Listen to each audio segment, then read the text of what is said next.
Hello दोस्तों, तो कैसे आप सब। आई होप आप सभी अच्छे होंगे। तो हमारी पिछली वीडियो में हमने देखा था, हम देख रहे थे हमारे जो फिजियोकेमिकल प्रॉपर्टीज़ है उनके बारे में हम देख रहे थे। और हमारी आखिरी जो फिजियोकेमिकल प्रॉपर्टी है वो बची थी, जो हमारी थी ऑप्टिकल और जियोमेट्रिकल आइसोमेरिज्म है। तो आज को इस वीडियो में हम इन दोनों प्रॉपर्टीज़ को कवर करने वाले हैं। तो आज का वीडियो बहुत ही ज़्यादा इंपॉर्टेंट होने वाला है और बहुत ही छोटा सा टॉपिक है, कुछ ज़्यादा समझने वाला नहीं है, ईजी सा टॉपिक है। तो थोड़ी सी मेहनत करेंगे तो समझ में आ जाएगा। तो आज के इस वीडियो में हम देखने वाले अपने ऑप्टिकल और ज्योमेट्रिकल आइसोमेरिज्म के बारे में। तो चलो शुरू करते हैं। पहले देखते हैं अपना जो ऑप्टिकल आइसोमेरिज्म है वो क्या होता है, उसे समझते हैं। तो जो हमारा ऑप्टिकल आइसोमेरिज्म है उसमें क्या होता है, आइसोमेरिज्म क्या मतलब हो गया, यानी उसके हूबहू बनना। यानी इसमें क्या होगा, इसमें होगा जो दो मॉलिक्यूल्स होंगे, हमें कोई भी मॉलिक्यूल्स लेंगे ड्रग के, उसमें क्या होगा, उनकी स्ट्रक्चर यानी उनका जो सेम मॉलिक्यूलर और स्ट्रक्चरल फॉर्मूला उनका क्या होगा, सेम होगा। और उनकी जो प्रॉपर्टीज होगी वो भी सेम होगी। लेकिन वो क्या करेंगे, लाइट के अंदर क्या होगा, वो एक दूसरे को डिफर करेंगे। यानी उसमें क्या होगा, वो लाइट के अंदर वो क्या करेंगे, एक दूसरे को अलग अलग तरीके से अपने आप को शो करेंगे। तो जैसे समझे तो इसमें क्या होगा, इसमें those molecule which rotate plane polarised light is known as optical active compound. अब ये प्लेन पोलराइज्ड लाइट को और ये ऑप्टिकल एक्टिव कंपाउंड को समझते हैं। इसमें क्या होगा, जैसे इसमें क्या होता है, जैसे एक ऑर्डिनरी लाइट होती है और उसको क्या करते हैं, जैसे हम जो प्रिज्म होता है उससे पास आउट करवाते हैं, तो क्या होता है, जो ऑर्डिनरी लाइट है उसको प्रिज्म क्या करता है, एक प्लेन पोलराइज्ड लाइट में क्या कर देता है, रोटेट कर देता है या फॉर्म कर देता है। तो क्या होता है, जैसे इस जो हमारी प्लेन पोलराइज्ड लाइट है उसको ड्रग से रोटेट करवाते हैं, सॉरी, जैसे जैसे हम ड्रग से पास आउट करवाते हैं तो क्या होता है, ये जो ड्रग के मॉलिक्यूल्स होते हैं वो क्या करते हैं, जो हमारी प्लेन पोलराइज्ड लाइट है उसको क्या करते हैं, या तो क्लॉकवाइज रोटेट कर देते हैं या उसे क्या करते हैं, एंटी क्लॉकवाइज रोटेट कर देते हैं। और अगर वो उनको रोटेट यानी नहीं कर पाती है, यानी जो लाइट होती है वो इसके अंदर से अगर सीधी निकल जाती है, तो जो हमारे कंपाउंड इस ड्रग में होंगे या जो मॉलिक्यूल्स होंगे वो क्या होंगे, इनएक्टिव होंगे। और वहीं पे अगर जो ड्रग के मॉलिक्यूल्स है उसको अगर रोटेट करवा देंगे तो क्या होंगे, अगर उसको क्लॉकवाइज या एंटी क्लॉकवाइज रोटेट करवा देंगे तो जो हमारे मॉलिक्यूल्स होंगे या जो ड्रग होगी वो क्या होगी, वो होगी हमारी ऑप्टिकली एक्टिव कंपाउंड होंगे। यानी जो कंपाउंड्स होंगे वो क्या होंगे, ऑप्टिकली एक्टिव कंपाउंड होंगे। तो हमें क्या पता चला कि अगर जो ड्रग के मॉलिक्यूल्स है, यानी जो सॉल्यूशन में अगर जो मॉलिक्यूल्स है, अगर वो क्या करेंगे, जो हमारी लाइट है उसको अगर क्लॉकवाइज या एंटी क्लॉकवाइज रोटेट करवा देंगे तो जो हमारे मॉलिक्यूल्स होंगे वो क्या होंगे, ऑप्टिकली एक्टिव होंगे। अदरवाइज अगर वो जो हमारी लाइट है जो सॉल्यूशन से सीधी ही निकल गई यानी रोटेट नहीं हुई, तो क्या होंगे, जो भी इसमें जो मॉलिक्यूल्स प्रेजेंट होंगे वो क्या होंगे, इनएक्टिव फॉर्म में होंगे। और अगर अगर जो हमारी लाइट है अगर वो क्लॉकवाइज रोटेट हुई है तो वो क्या होगी, उसे क्या बोलते हैं हम, डेक्स्ट्रो रोटेटरी। और वहीं पे अगर जो हमारी लाइट है अगर वो एंटी क्लॉकवाइज रोटेट हुई है तो उसे क्या बोलेंगे हम, लीवो रोटेटरी। तो समझ गए ऑप्टिकली जो एक्टिव कंपाउंड वो क्या होते हैं। अब देखते हैं हमारे जो ऑप्टिकली आइसोमेरिज्म है इसकी हमें जरूरत क्यों पड़ रही है, हमारी मेडिसिनल केमिस्ट्री में इसकी क्या जरूरत है। तो जैसे समझे तो क्या होगा, तो जो हमारी ड्रग होती है, तो जो बहुत सारी ड्रग होती है वो क्या होती है, तो इनका होना क्यों जरूरी है। जैसे ड्रग है तो उसका अगर लीवो रोटेटरी और जो हमारे डेक्स्ट्रो रोटेटरी है वो होना जरूरी है। जैसे कुछ ड्रग होती है वो क्या करती है, लीवो रोटेटरी जो फॉर्म करती है तो क्या होगी, उसकी इफेक्टिवनेस इंक्रीज होती है यानी जो इफेक्ट दिखाती है। और वहीं पे अगर जो कुछ ड्रग होगी वो डेक्स्ट्रो रोटेटरी होगी तभी क्या होगी, वो अपना इफेक्ट शो करेगी। तो जैसे अगर एग्जाम्पल से देखें तो आप सब लोगों ने जो ग्लूकोन डी है, ग्लूकोन डी है उसको तो जरूर खाया होगा। तो आपने कभी सोचा है क्या कि ये ग्लूकोन डी नाम से ही क्यों आता है, ग्लूकोन एल नाम से क्यों नहीं आता। क्यों, क्योंकि जो हमारा ग्लूकोन डी होता है उसमें क्या होती है, वो क्या करता है, डेक्स्ट्रो रोटेटरी रोटेट करता है। यानी ग्लूकोन डी क्या होता है, उसमें डेक्स्ट्रो रोटेशन होता है, तो इसलिए हम ग्लूकोन डी होता है उसको ग्लूकोन डी देते हैं। वहीं पे अगर जो ग्लूकोन एल दे दें तो क्या होगा, वो इफेक्ट अपना शो नहीं करेगा, और इफेक्ट शो ही नहीं करेगा तो हम उसे ले ही क्यों रहे हैं। तो जो हमारा ग्लूकोन डी होता है इसलिए हम इसे लेते हैं। ठीक है, अब इसमें देखें आगे तो क्या होता है, दे कंटेन चिरेल कार्बन। चिरेल कार्बन क्या होता है, चिरेल कार्बन वो कार्बन होता है जिसके पास जो ग्रुप्स होते हैं वो क्या होते हैं, जो 4 ग्रुप अटैच होते हैं कार्बन के साथ, वो चारों ग्रुप अगर अलग अलग होंगे तो उसे हम क्या बोलेंगे, चिरल कार्बन। जैसे इस कार्बन की बात करें तो इसमें देखें तो यहाँ पे एक COH ग्रुप है, एक हाइड्रोजन है, एक CH3 है और एक OH ग्रुप है। तो जो इस कार्बन के पास क्या है, चारों के चारों अलग ग्रुप है, तो चिरल कार्बन उसी बोलते हैं जो क्या करता है 4 डिफरेंट कार्बन जिसके साथ अटैच होते हैं। तो इसमें देखें तो क्या होगा, इसकी अगर मिरर इमेज को देखें तो क्या होगा, ये जो OH है वो क्या होगा, इधर आ जाएगा, और जो हाइड्रोजन है वो क्या आएगा, इधर आ जाएगा। तो देखें तो हाइड्रोजन का हाइड्रोजन यहाँ पे आ गया और जो OH था वो यहाँ पे आ गया। तो चिरेलिटी को देखें, यहाँ पे चिरेलिटी क्या है उसको समझते हैं। चिरेलिटी का मतलब अभी ने देखा था, जो चिरल कार्बन है जो फिनोमिना परफॉर्म करता है उसी चिरेलिटी बोलते हैं। जैसे ए मोलिक्यूल इज चिरेल, यानी जो मोलिक्यूल है उसे क्या बोलते हैं, chiral, if it has a carbon atom, यानी जिसके पास कार्बन एटम है, बॉन्डेड टू 4 डिफरेंट ग्रुप, यानी वो क्या होगा, जो कार्बन एटम होगा वो क्या करेगा 4 डिफरेंट ग्रुप्स के साथ अटैच होगा। The chiral carbon leads to 2 non superimposable mirror image. वो जो क्या करेगा, वो बनाएगा, वो क्या बनाएगा, वो बनाएगा 2 non superimposable mirror image. अब non superimposable mirror image का मतलब क्या हो गया, यानी अगर इसमें बात करें तो ये क्या बना रहा है, एक नॉन इम्पोजिबल मिरर इमेज बना रहा है, यानी मिरर इमेज बन रही है। नॉन इम्पोजिबल का मतलब हो गया, अगर हम इस कार्बन को उठा के जैसे यहाँ पे उठा के अगर इसके ऊपर रखेंगे तो एज इट इज तो इसके ऊपर रखा नहीं जाएगा, क्योंकि इसके पास हाइड्रोजन है यहाँ पे, और यहाँ पे रखेंगे तो क्या होगा, यहाँ पे जो क्या है OH ग्रुप है। तो अगर हम इसको यहीं पे उठा के ऐसा कैसे इसके ऊपर रखेंगे तो क्या होगा, ये पूरा का पूरा इसके ऊपर नहीं रखा जाएगा। और वहीं पे अगर सेम ग्रुप रहेगा, यानी ऐसा कैसे अगर हम दूसरा मॉलिक्यूल इसके ऊपर रखेंगे, यानी दूसरा कंपाउंड रखेंगे, तो क्या होगा, ये पूरा का पूरा इसके ऊपर रखा जा सकता है। जैसे इसमें समझे तो जैसे हमारे पास ये लैक्टिक एसिड है, जैसे COH,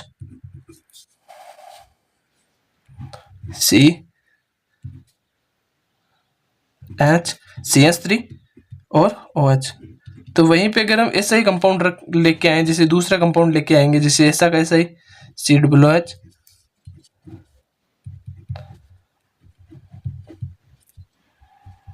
अगर ऐसा ही कंपाउंड, ये कंपाउंड अगर उठा के इसके ऊपर रखेंगे तो क्या होगा, जो ये कंपाउंड है उसको पूरी तरह से अपने ऊपर ढक लेगा। यानी अगर ऐसा कैसे कंपाउंड इसके ऊपर रखेंगे तो ये पूरा का पूरा इसके ऊपर आसानी से रखा जाएगा।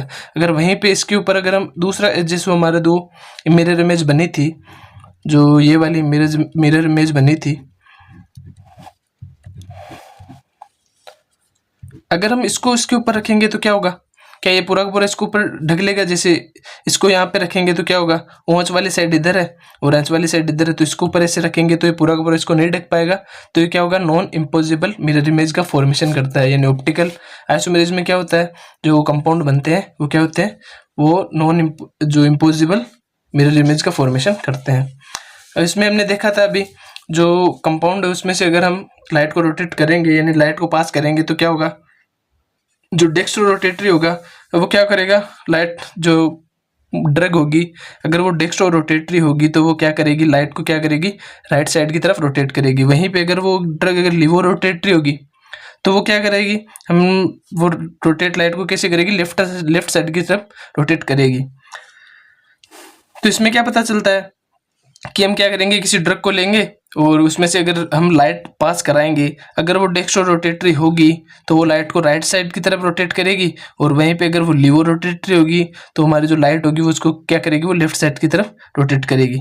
तो जैसे एक ड्रग के जो एग्जाम्पल हो गए lactic acid, amino acid, glucose, और सो जो होंगे वो क्या करेंगे, ऑप्टिकल आइसोमेरिज्म को शो करेंगे, यानी जो भी है वो ऑप्टिकल आइसोमेरिज्म को शो करते हैं।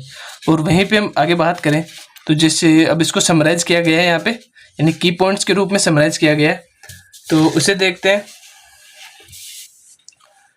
की पॉइंट के रूप में इसको समराइज किया गया है, जैसे optically isomerism are mirror image of each other but can not be superimposed. यानी जो हमारी ऑप्टिकल आइसोमेरिज्म होते हैं वो मिरर इमेज तो होते हैं, जैसे हमने देखा था यहाँ पे क्या है, ये एक दूसरे के मिरर इमेज है, जैसे वो है वैसा का वैसा ही वहीं पे दूसरा है, लेकिन क्या होते हैं, ये क्या होते हैं, इम्पोज नहीं होते, यानी इसके ऊपर इससे रखेंगे तो ये पूरा का पूरा इसके जैसा नहीं होगा, यानी वही है। अगर image of each other but can not be super impose, यानी सुपर इम्पोज नहीं है। Like left and right hand, यानी अगर हमारे लेफ्ट हैंड को अगर हम राइट हैंड के ऊपर रखेंगे तो क्या होगा, पूरा का पूरा एक दूसरे को नहीं ढक पाएंगे। उसी प्रकार के जो हमारे जो आइसोमर्स होते हैं वो क्या होते हैं, एक दूसरे के मिरर इमेज तो होते हैं, लेकिन क्या होते हैं, सुपर इम्पोज नहीं होते। They have the same physical and chemical properties, यानी जो आइसोमर्स होते हैं, जो ऑप्टिकल आइसोमर्स होते हैं वो क्या होते हैं, उनमें फिजिकल और जो उनकी केमिकल प्रॉपर्टीज होती है वो क्या होती है, सिमिलर होती है। लेकिन जो उनकी, अगर हम उनको क्या करेंगे, अगर प्लेन पोलराइज लाइट के अंदर या जो पोलराइज लाइट होती है उसमें रखेंगे तो क्या होंगे, उनकी जो वो अपने क्या होंगे, इफेक्ट क्या होंगे, अलग अलग शो करेंगे। और अगर बायोलॉजिकल सिस्टम में भी जाके क्या होंगे, वो अपना अलग अलग इफेक्ट शो करेंगे। जो आइसोमर्स होते हैं, जो ऑप्टिकल आइसोमर्स होते हैं, उनमें क्या होता है, चिरियल कार्बन होता है। चिरियल कार्बन क्या होता है, उसको हमने देखा था, जो वो कार्बन होता है जिसके पास क्या होते हैं, 4 डिफरेंट ग्रुप होते हैं। उनके जो कार्बन होता है उसके पास क्या होते हैं, चारों अलग अलग प्रकार के कार्बन जुड़े हुए होते हैं। तो हमने देख लिया कि यहाँ पे समराइज किया हुआ है कि की पॉइंट्स के अंदर कि जो ऑप्टिकल आइसोमर्स है वो होता क्या है। अब एग्जाम्पल से समझे कि जो ऑप्टिकल आइसोमर्स है वो कैसे काम करता है। तो जैसे, तो जो हमारी थैलिडोमाइड ड्रग होती है उसकी एक फॉर्म तो क्या होती है, सेडेटिव के रूप में यूजफुल होती है। वहीं पे अगर हम उसकी दूसरी फॉर्म की बात करें तो क्या होती है, वो जो चाइल्ड डिफेक्ट होता है, यानी जो बच्चा पैदा होता है, अगर हम थैलिडोमाइड ड्रग की जो दूसरी फॉर्म होती है उसको ले लेते हैं तो क्या होता है, डिफॉर्म जो बेबी चाइल्ड होता है उसकी बर्थ होती है। और वहीं पे अगर हम लीवोडोपा की बात करें, यानी जो एल डोपा है वर्सेस डी डोपा, यानी लीवोडोपा वर्सेस डेक्स्ट्रोडोपा, जो हमारी लीवोडोपा होती है वो useful in treat of Parkinson, जो पार्किंसन डिजीज होती है उसमें हमारे लीवोडोपा यूज होती है। वहीं पे अगर हम डेक्स्ट्रोडोपा का यूज करते हैं, तो अगर हम पार्किंसन डिजीज में अगर हम डेक्स्ट्रोडोपा का यूज करेंगे तो क्या होगा, वो इनएक्टिव फॉर्म में रहेगी, यानी उसका कोई यूज नहीं है। यानी अगर उसे लो या ना लो, बात एक ही है। वहीं पे अगर हम आइबुप्रोफेन की बात करें तो जो उसकी वन फॉर्म होती है, यानी कोई एक फॉर्म होती है, वो क्या होती है, एक्टिव फॉर्म में होती है। अगर वहीं पे हम दूसरी फॉर्म की बात करें तो वो क्या होती है, लेस इफेक्टिव होती है, यानी उसका जो असर है बॉडी में जाने के बाद वो कम इफेक्ट अपना शो करती है। और वहीं पे देखें तो जिस ड्रग के कॉन्सेप्ट में देखें तो अगर हम ड्रग लेंगे, अगर वो क्या होगी, अगर वो क्लॉकवाइज रोटेट होगी तो वो क्या है, डेक्स्ट्रो रोटेटरी है। वहीं पे अगर वो एंटी क्लॉकवाइज रोटेट करेगी तो वो क्या होगी, लीवो रोटेटरी होगी। और अगर रोटेट नहीं करेगी तो वो इनएक्टिव कंपाउंड हो गए। वहीं पे अगर रोटेट कर रही है, इसका मतलब क्या है, जो हमारी ड्रग है वो क्या है, ऑप्टिकली एक्टिव है। अब वहीं पे देखें तो इसके रोल की बात करें, हमारे बायोलॉजिकल जो सिस्टम है उसमें क्या रोल है, जो हमारे ऑप्टिकल आइसोमेरिज्म है उसको देखते हैं। ये क्या करते हैं, various example of there where both of enantiomer, यानी पॉजिटिव का मतलब हो गया, यहाँ पे हो गया हमारा डेक्स्ट्रो रोटेटरी, और नेगेटिव का मतलब यहाँ पे जो है हमारा लीवो रोटेटरी। तो various example of there where both the enantiomer का मतलब हो गया जो ऑप्टिकल कंपाउंड होते हैं वो हैव डिफरेंट बायोलॉजिकल एक्टिव, यानी जो हमारे डेक्स्ट्रो रोटेटरी और लीवो रोटेटरी वो हमारे बॉडी में जाने के बाद क्या करते हैं, डिफरेंट टाइप की एक्टिविटी परफॉर्म करते हैं। वहीं पे जैसे एग्जांपल से समझें तो जैसे हमारा लीवो रोटेटरी एड्रेनलिन है, उसका जो क्या होता है, मोर एक्टिव होता है। वहीं पे अगर हम डेक्स्ट्रो रोटेटरी एड्रेनल की बात करें वो क्या होता है, लेस इफेक्टिव होता है, या जो लेस एक्टिव होता है। और वहीं पे जैसे सम केसेस में देखें तो one enantiomer is active while the other isomer is toxic, यानी उनमें क्या होता है, सम केसेस में देखें तो क्या होता है, जो हमारा एक इनिशियोमर होगा वो क्या होगा, वो तो बहुत ज़्यादा एक्टिव होगा। वहीं पे अगर हम दूसरे जो इनिशियोमर की बात करेंगे वो क्या होगा, टॉक्सिक होगा, यानी एक तो इफेक्टिव होगा, दूसरा क्या करेगा, टॉक्सिसिटी प्रोड्यूस करेगा। तो जैसे यहाँ पे एग्जाम्पल से समझे तो जो हमारा पी डिनिसिलामाइन है और एक हो गया हमारा एल डिनिसिलामाइन, इसका मतलब हो गया पेनिसिलामाइन। जैसे एग्जाम्पल से समझे तो एक हो गया हमारा डी पेनिसिलामाइन और एक हो गया हमारा एल पेनिसिलामाइन, यानी ये हो गया डेक्स्ट्रो रोटेटरी और ये हो गया लीवो रोटेटरी। तो इस केस में देखें तो जो हमारा डी पेनिसिलामाइन है is use to treat in arthritis, यानी जो हमारी अर्थराइटिस क्या होती है, जो हमारी हड्डियों की एक बीमारी होती है उसमें यूज होता है, जो हड्डियों की डिजीज होती है अर्थराइटिस। जो हमारा डी पेनिसिलामाइन है वो क्या होता है, अर्थराइटिस में यूज होता है। वहीं पे अगर हम एल पेनिसिलामाइन की बात करें तो क्या होता है, ये हाईली टॉक्सिक होता है। तो वहीं पे अगर हम डी पेनिसिलामाइन की जगह अर्थराइटिस में अगर हम एल पेनिसिलामाइन दे देंगे तो क्या होगा, ये टॉक्सिसिटी प्रोड्यूस करेगा, और जहाँ पे हमारी बीमारी सही होनी थी वहाँ पे क्या होगा, हमें कोई दूसरी बीमारी हो जाएगी, या एक जो ड्रग होगी वो जाके क्या करेगी, हमारी बॉडी में एक्यूमुलेट हो जाएगी और क्या करेगी, टॉक्सिसिटी प्रोड्यूस करेगी। और वहीं पे देखें तो this is occur due to the change in structure of drug, so it can not bind with receptor. इसमें क्या होगा, जो हमारा एल पेनिसिलामाइन है उसकी जगह क्या होती है, स्ट्रक्चर में चेंजमेंट होता है, जिसके कारण क्या होता है, ये क्या होगी, हमारे रिसेप्टर के साथ जाके बाइंड नहीं होगी और जो अपना इफेक्ट है वो शो नहीं कर पाएगी। तो आई होप आपको समझ में आ गया होगा, जो ऑप्टिकल आइसोमेरिज्म है वो समझ में आ गया होगा। अब देखते हैं हमारे जो जियोमेट्रिकल आइसोमेरिज्म है उसको देखते हैं। ये भी ऑप्टिकल आइसोमेरिज्म के सिमिलर ही है। इसमें क्या होगा, जो हमारी ड्रग होगी वो क्या होगी, दो फॉर्म में होगी, एक होगी सिस फॉर्म, एक होगी ट्रांसफॉर्म, जिसको हमने शायद थर्ड सेम में पढ़ लिया होगा। तो जो इसमें क्या होता है, जियोमेट्रिकल आइसोमेरिज्म में क्या होता है, also known as cis trans isomerism, यानी इसको सिस ट्रांस आइसोमेरिज्म के नाम से भी जानते हैं। Those molecule which have same number and type of atom and bond but which have different special arrangement of the atom, यानी इसमें क्या होगा, जो भी एटम होगा यानी जो ड्रग होगी उसमें क्या होगा, उसका एटम होगा, उस पर क्या होगा, सेम नंबर ऑफ मोलिक्यूल्स होंगे। उसके देखें, इसमें देखें तो इसमें भी क्या है, 4 मोलिक्यूल है, इसमें भी क्या है, 4 मोलिक्यूल जुड़े हुए हैं। और इसमें क्या होगा, type of atom and bond, यानी बॉन्ड भी इसमें भी डबल बॉन्ड है, इसमें भी डबल बॉन्ड है, बॉन्ड भी समान है और जो मोलिक्यूल जुड़े हैं वो भी समान है, लेकिन क्या होगा, डिफरेंट अरेंजमेंट ऑफ यानी स्पेशल अरेंजमेंट। इसमें क्या होगा, देखिए यहाँ पे देखे तो CH3 और CH3 ऊपर है, वहां पे देखे तो इसमें क्या होगा, ट्रांसफॉर्म में क्या होगा, जो CH3 और CH3 क्या है, आमने सामने है, तो इसमें क्या होगा, जो अरेंजमेंट होगा, जो जो भी ग्रुप जुड़ा हुआ है उसका क्या होगा, डिफरेंट होगा दोनों के बीच में।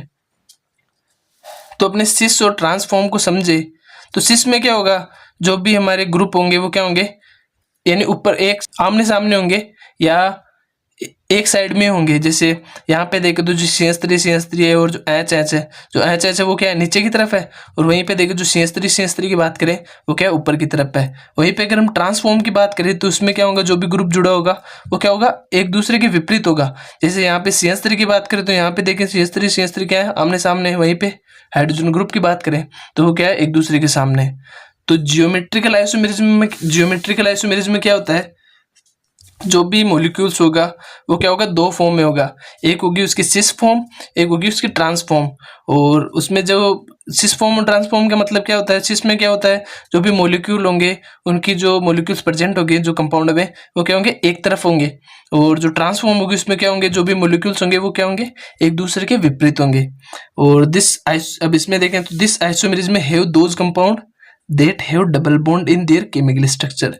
इसमें क्या होंगे, वही कंपाउंड होंगे जिनमें क्या होगा, डबल बॉन्ड प्रेजेंट होगा, यानी जिनमें डबल बॉन्ड प्रेजेंट होगा वही क्या करेंगे, जियोमेट्रिकल आइसोमेरिज्म को शो करेंगे। अदरवाइज अगर सिंगल बॉन्ड होगा तो क्या होगा, वो शो नहीं करेंगे, क्योंकि डबल बॉन्ड के कारण क्या हो रहा है, ये रिंग स्ट्रक्चर को फॉर्म हो रही है और क्या हो रहा है, रोटेट नहीं हो पा रहे हैं, जिसके कारण क्या कर रहे हैं, जियोमेट्रिकल आइसोमेरिज्म को फॉर्म कर रहे हैं। वहीं पे अगर सिंगल बॉन्ड होगा तो क्या करेंगे, ये रोटेट हो जाएंगे और जो जियोमेट्रिकल आइसोमेरिज्म है उसको शो नहीं कर पाएंगे। वहीं पे देखें तो इसके बायोलॉजिकल एक्शन की बात करें, यानी हमारी बॉडी में इसका क्या रोल है उसकी बात करें, तो geometrical isomerism play an important role in drug action, biological activity and metabolism. यानी जियोमेट्रिकल आइसोमेरिज्म क्या करता है, हमारे ड्रग एक्शन में क्या करता है, इंपॉर्टेंट रोल प्ले करता है, और बायोलॉजिकल एक्टिविटी में करता है, और मेटाबॉलिज्म में क्या करता है, इंपॉर्टेंट रोल प्ले करता है। और जो since cis and trans isomerism have different spatial arrangement, they interact different with biological target like enzyme, receptor and DNA। यानी ये क्या कह रहा है, जो सिस और जो ट्रांस आइसोमेरिज्म है वो क्या, उनमें क्या होते हैं, डिफरेंट स्पेशल अरेंजमेंट होता है, यानी जो उनके कंपाउंड होते हैं वो क्या होते हैं, डिफरेंटली अरेंज होते हैं। तो ये क्या करता है, जो भी हमारे एंजाइम है, रिसेप्टर है, और डीएनए के साथ अलग अलग तरीके से जाके बाइंड होते हैं। कहीं पे सिस जाके बाइंड हो जाएगा, कहीं पे ट्रांस जाके बाइंड हो जाएगा, जहाँ पे सिस बाइंड होगा वहाँ पे ट्रांस नहीं बाइंड होगा। तो क्या होता है, इनके हमारी बॉडी में अलग अलग तरीके से इनका काम होता है, या तो हर जगह पे सिस और ट्रांस का अलग अलग यूज होता है। जैसे एग्जाम्पल की बात करें तो जैसे एक ड्रग होती है हमारी सिप्लाटिन और एक होती है हमारी ट्रांसप्लाटिन। तो जो हमारी सिस्प्लाटिन होती है वो क्या होती है, सिस आइसोमर होती है, और जो हमारी ट्रांसप्लाटिन होती है वो क्या होती है, ट्रांस आइसोमर होती है। तो जो हमारी सिस्प्लाटिन होती है वो क्या होती है, यूज इन कैंसर ट्रीटमेंट, यानी क्या होती है, वो कैंसर के ट्रीटमेंट में यूज होती है। और वो क्या करती है, bind to DNA and stop the cell division.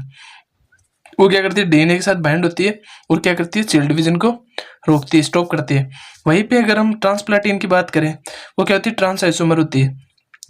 वो क्या होती है, लेस इफेक्टिव होती है इन कैंसर, यानी कैंसर के ट्रीटमेंट में लेस इफेक्टिव होती है, और वो क्या करती है, डीएनए के साथ बाइंड नहीं हो पाती। तो आई होप आज आपको ये वीडियो समझ में आया होगा। और ये हमारा जो फिजिको-केमिकल प्रॉपर्टी है उसका लास्ट वीडियो था। और अगला वीडियो हमारा जो ड्रग मेटाबॉलिज्म है उसके ऊपर आने वाला है। और बहुत ही इम्पोर्टेंट टॉपिक है जो हमारा ड्रग मेटाबॉलिज्म है, क्योंकि अक्सर वहाँ से 10 नंबर में या 5 नंबर में क्वेश्चन पूछ ही लिया जाता है, उसमें से 100% क्वेश्चन आता ही है। तो जो हमारा ड्रग मेटाबॉलिज्म बहुत ही ज़्यादा इंपॉर्टेंट होने वाला है, तो अगली क्लास जरूर देखें। और तो मिलते हैं अगले वीडियो में, तब तक के लिए धन्यवाद।